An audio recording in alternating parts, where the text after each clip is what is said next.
datang di Cupu Channel Jendela Dunia. Kali ini kita akan ngobrol tentang laku atau lebih jelasnya itu pengalaman-pengalaman ketika menjalankan laku. Monggo dimulai Kang Tono. Jadi kalau laku di sini kan, pengalaman saya tak cerita yang ya laku, yo melaku tenan gitu kan, jalan kaki gitu. Itu kan ya udah berapa tahun yang lalu gitu kan. Paling itu kan kalau saya itu ya jalan kaki biasa gitu kan, awal-awal itu pakai sandal gitu kan, dari rumah menuju ke Candi Ijo gitu, pulang pergi gitu kan. Ya udah itu Mak, jalan kaki gitu saja. Terus nanti langkah selanjutnya nggak pakai alas kaki, itu juga itu cuma memang sih yang nomor satu itu niatnya itu untuk apa gitu kan. Nah itu kan, jadi kalau kita itu mung iseng atau awang-awangan gitu kan, biasanya kan motivasinya kurang, itu malah cepat kesel gitu kalau saya gitu. Cuma kalau motivasinya kuat gitu malah ya dinikmati aja gitu kan. Saya itu kalau jalan kaki itu paling jauh itu ya mungkin dari rumah itu sampai ke Parangtritis itu sekitar 40 kilo itu pada waktu itu. Itu ya lumayan itu. Iya. Ya memang sih. Ya memang PP jalan apa kaki. berangkat aja? Berangkat yo Pulangnya ngebis. Ya nek PP kan berarti pulang perginya. Ya sih, karena waktu itu mikirnya ini nanti itu kan menjelang suruh. Waduh, itu suruh aku konco-konco ana sik teko iki, Mas. Kudu ngoyak wektu iki ngene aku melu pulangnya ya jalan kaki, wah ini kok koncoku kecelek gitu kan, saya mikirnya kan gitu kan. Nah itu memang macam-macam itu pengalamannya gitu kan kalau itu. Cuma untuk pengalaman yang istilahnya berbau mistis atau gaib itu hampir tidak ada lah kalau pas saya jalan kaki gitu kan. Cuma saya itu waktu itu pas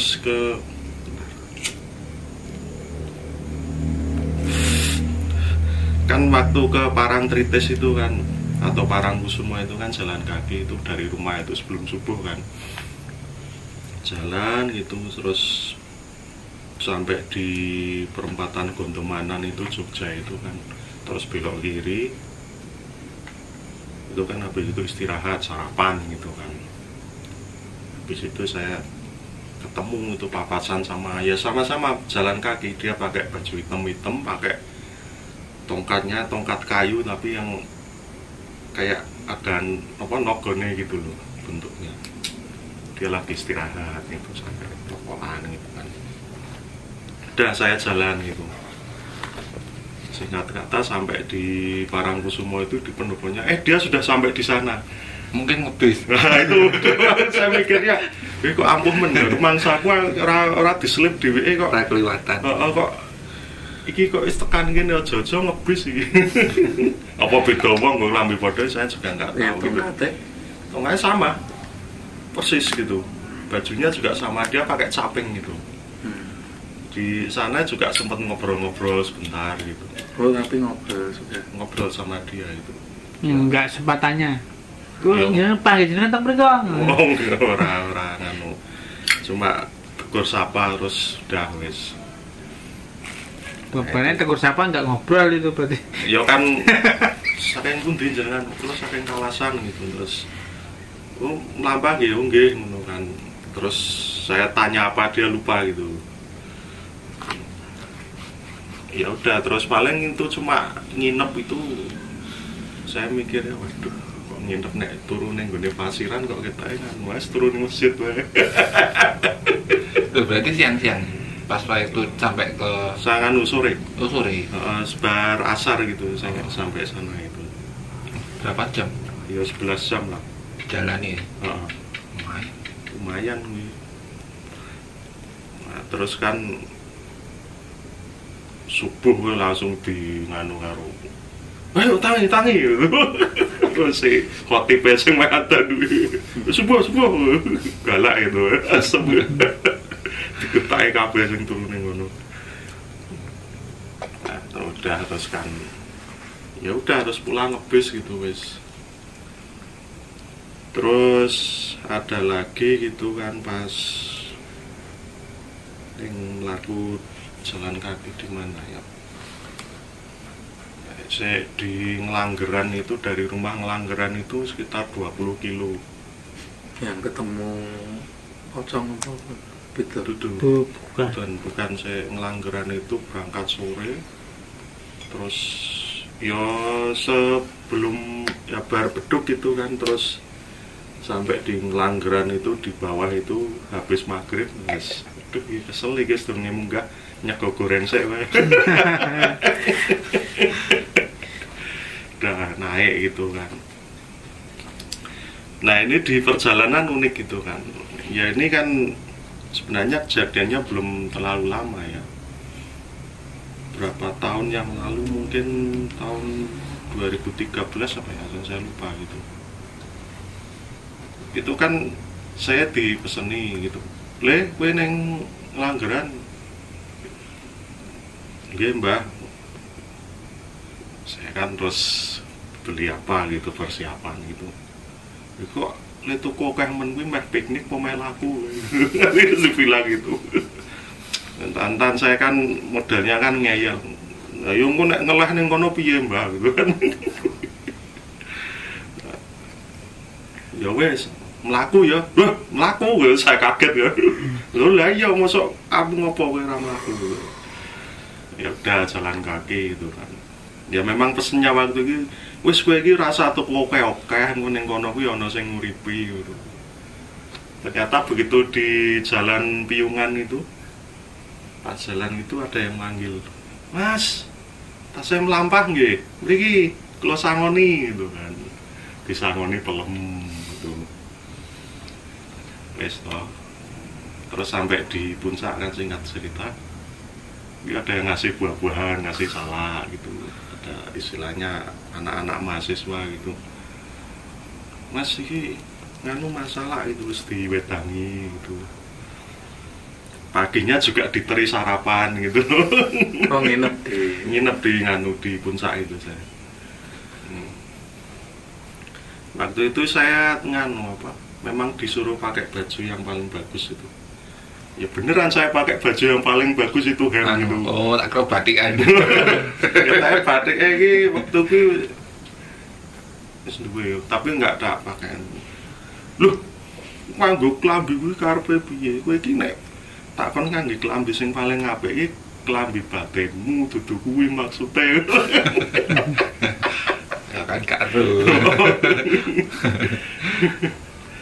Ya udah, terus habis itu ya pulang gitu.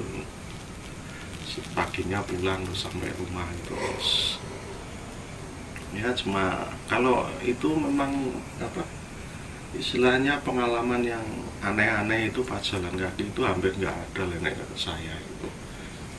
Mau kepiye gitu, paling diuyak wong edan itu ya pernah gitu. Terus melayu. Cepet-cepetan loh. Ngono kok ngintil bae iki. Waduh piye iki. Itu terakhir kali saya jalan itu. Jalan kaki. Dilaleh doyak wong edan. Lanang wedok. Lanang gitu kan. Waktu itu kan terakhir di jalan kaki di Candi Ijo itu kan. Sekitar tahun 2014 ya. Itu kan kok nganu gitu kok. Ya mungkin wonge rada nganu sih, kurang saon lah, bukan edan banget. Terus saya naik di candi itu kok sedinteni itu, terus dia bilang, "Oh masih ngomong." Saya masuk ke dalam, tapi begitu saya keluar terus dia wis nunggu gitu, terus dia ngikut saya gitu. Terus aku kok rada kuwatir iki kok melu iki nek tekan ngomah le ngeterke piye iki le ngeterke mulai. Akhirnya saya jalan kaki tak percepat itu. Dia terus begitu, tapi untungnya pas di pertigaan itu dia bablas, saya belok gitu. Wah untung banget kasih tuh melu ini. Repot urusannya gitu. Mandi pasien Lah iya. Kalau yang tongkat itu pagi apa? Pagi itu jam sekitar sampai Gontomanan itu sekitar jam 8 itu.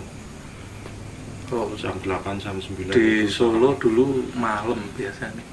apa nih nganu nih Yang orang jalan pakai tongkat. pakai nganu baju hitam Ya kadang-kadang. dia pakai baju kelambi Jawa yang hitam itu loh. Oh itu enggak baju Jawa ya Pakai biasa. nganggo nganu caping gitu. Itu pakai tongkat. Trek. Trek. Wong edan kuwi. Tukang pijat. kalau radio lah. Nah, Mas Rino gimana ininya?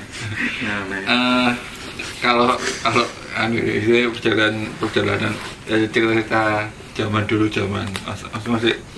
masih seneng-senengnya itu. Kalau saya sendiri itu dibagi dua itu artinya ada yang memang saya menuju tempat tertentu, ada yang saya ya jalan dari rumah jalan. Kalau yang menuju tempat tertentu itu biasanya karena jaraknya jauh, saya biasanya ya naik kendaraan umum gitu, atau naik kendaraan pribadi gitu. Tapi untuk yang jalan itu biasanya saya lakukan tidak ada tujuannya, maksudnya tidak menuju ke satu tempat itu enggak, tapi ya cuman jalan gitu. Nah, cuman ya sih, ini kembali ke masalah personal. Jadi kalau yang jalan itu kan waktu itu kan saya masih di Surabaya, banyak kenalan saudara, banyak kenalan bapak, banyak kenalan saya. Jadi saya itu karena malas bersinggungan dengan kenalan-kenalan itu, biasanya saya pakai baju yang berbeda dari umumnya saya. Itu yang pertama. Yang kedua, umumnya saya berangkatnya itu malam biasanya di atas jam 9, kadang jam 10, jam 11 gitu. Nah, karena zaman dulu kan ya lumayan sering lah jalan itu. Jadi pengalaman saya jalan dulu itu kalau tidak menggunakan alas kaki itu ternyata kaki saya jauh lebih tidak bermasalah. Tapi kalau pakai alas kaki, wah itu ada aja masalahnya. Jadi yang beset lah, yang apa, soalnya kan memang jalannya sampai berjam-jam gitu. Biasanya saya berangkatnya itu sekitar jam 10, jam 11 itu, nanti pulang ke rumah itu subuh. Nggak tahu jalan kemana, pokoknya jalan aja gitu. Nah, karena saya tahu itu mesti bermasalah sama alas kaki, biasanya kalau saya berangkat jam 11 ke atas, saya tidak menggunakan alas kaki. Tuh, saya jalan gitu. Terus kalau biasanya sih, kalau dulu saya dikasih tahu sama kakek itu kan, sebelum melangkah keluar pagar itu istilahnya mengucapkan niat dulu, terus kemudian nepuk bumi. Jadi buminya disambat dulu lah, mau melakukan itu gitu. Terus jalan kemana. Cuman karena saya jalannya malam, jadi dan memang cari arah yang sepi, maksudnya memang tidak bersinggungan dengan banyak orang yang lewat di jalan. Itu ya memang ada beberapa hal itu yang saya temukan karena perilaku itu. Jadi yang saya tahu, semua anjing itu bisa melolong. Jadi bentuknya anjing apapun itu bisa melolong, dan waktu itu ya saya tahunya waktu jalan itu loh, kok bisa melolong gitu. Jadi kadang-kadang kalau dengar suara lolongan anjing itu bukan harus serigala. Soalnya setahu saya semua anjing itu bisa melolong, karena saya pernah ketemu anjing kecil itu melolong, gitu loh. Bisa. Itu terus ya apa ya itu, terus memang kalau pesannya mbak saya dulu kan, kalau lagi ritual niat kayak gitu, itu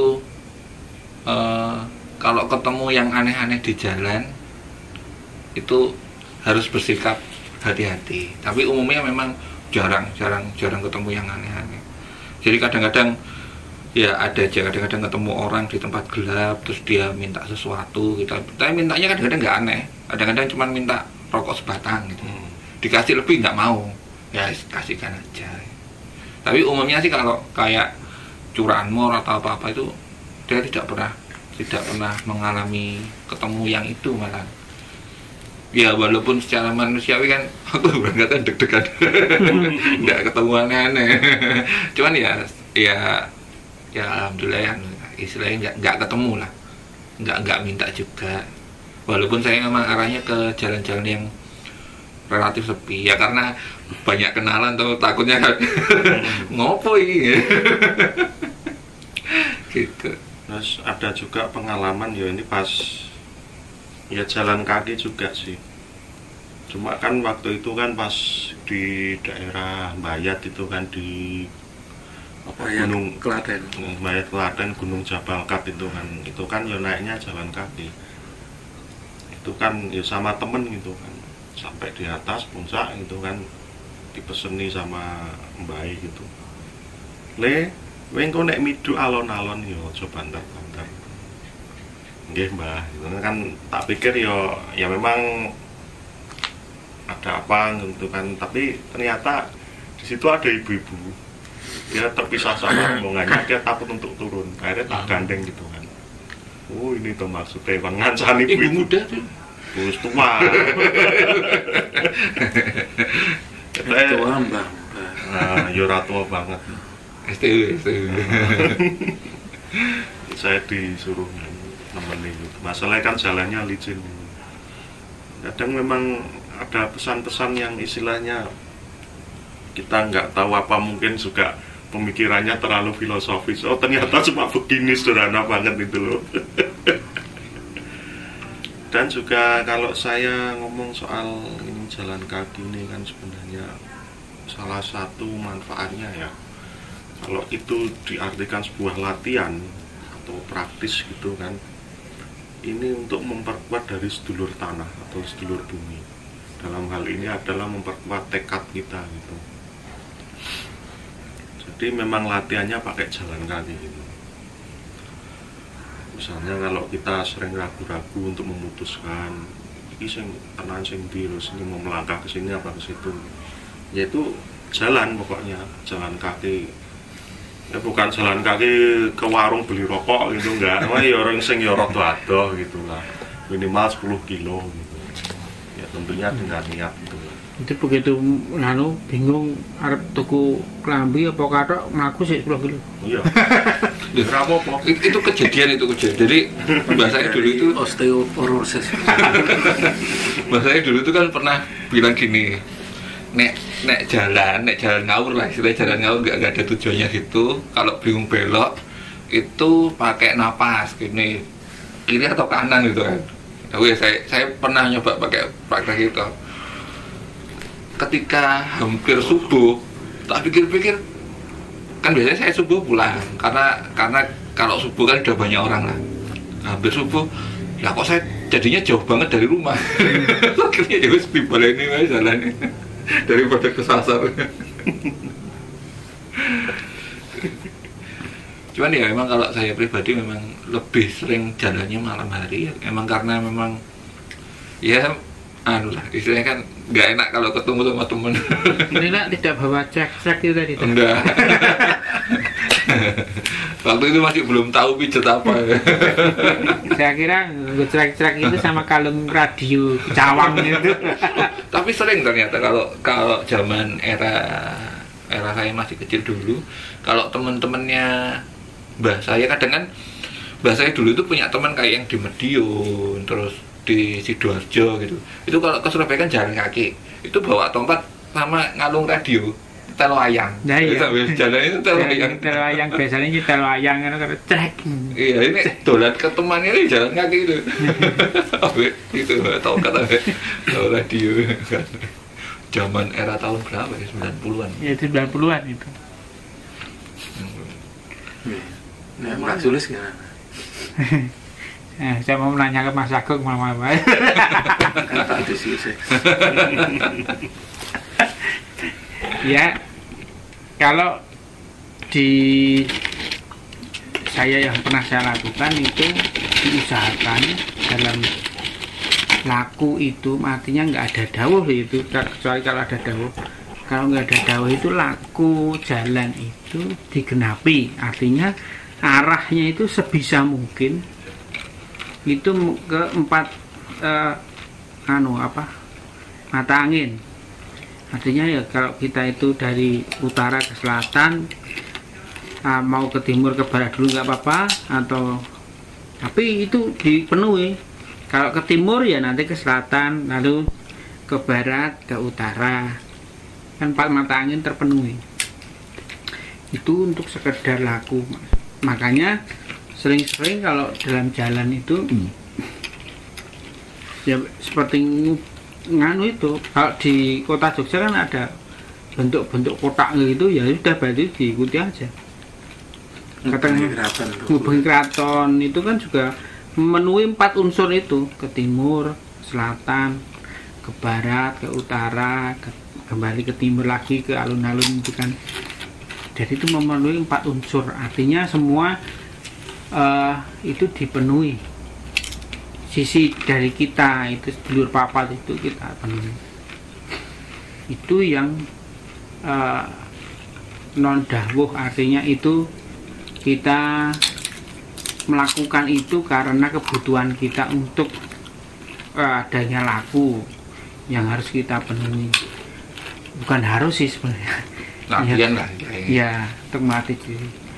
Kalau dalam jalan itu kan, kalau biar nggak lelah itu kan, pertama itu jangan tergesa-gesa. Kedua, ajak.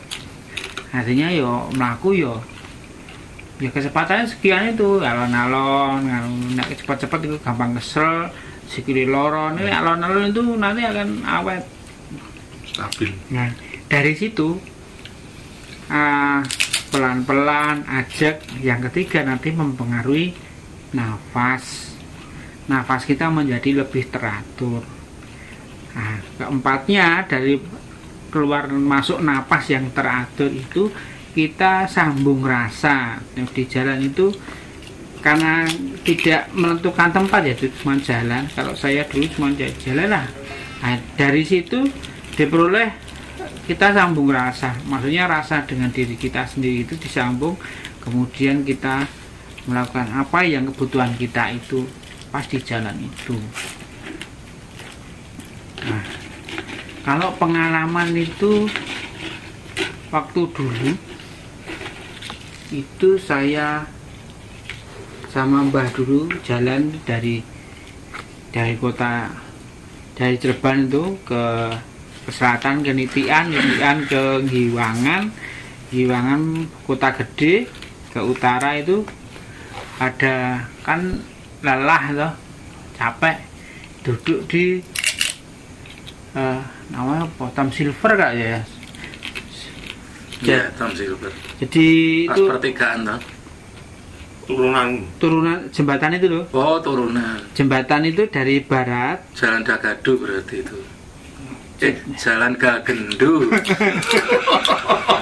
Nah, lali aku. Jalan Gagendu tuh. Gagendu itu kan dari barat ke timur itu kan ke jembatan, kemudian naik ada pertigaan itu. Pertigaan ke utara. Nah, ke utara berarti ke arah lapangan Karang. Nah, arah lapangan Karang itu di situ ada lincak itu. Ada kuburan, timur jalan kuburan, barat jalan kuburan, utaranya ada lincak. Tuh, saya kan biasanya berhenti di situ. Nah, pada saat itu kan kalau sama mbah saya itu ngobrol. Saya tuh tahu orang itu ada di sebelah barat.